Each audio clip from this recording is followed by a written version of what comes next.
celebración del Día Internacional de la Danza y como en años anteriores, la Asociación de Aisea de Danza queremos mostrar la danza en todas sus formas, sin prejuicios ni elitismos, y hacer partícipe a la sociedad de la energía y alegría que ella nos proporciona.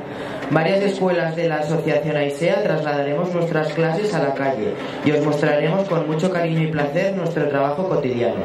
Comenzaremos con un saludo de bienvenida a cargo de un danchari como muestra de la danza de nuestra tierra. Seguiremos con una barra clásica de ballet que nos mostrará la base principal de cualquier disciplina de danza. Después de la barra clásica es el turno de otros tipos de danza, aquellos más actuales y urbanos que resultan más cercanos al público, para terminar invitando a todos los presentes a participar con nosotros en la última actuación de calle.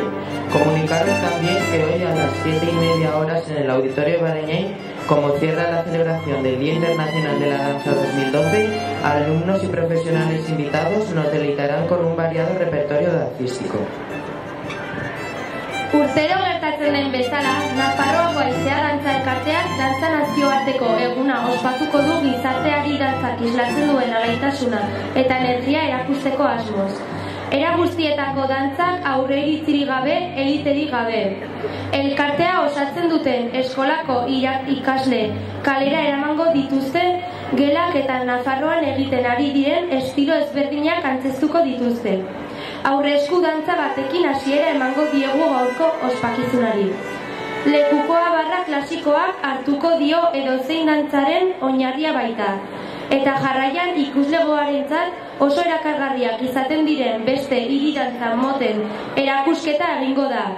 Bukatzeko, dantzaleak kaleko azken ekitaldean parte hartzera gonbidaturik izango dira. Bestetik 7:30 Barañain auditorioan 2012ko dantza elkarteko egunaren gala ospatuko da. Bertan ikasleak eta profesionalek ugaritasun errepertorioa eskainiko dute.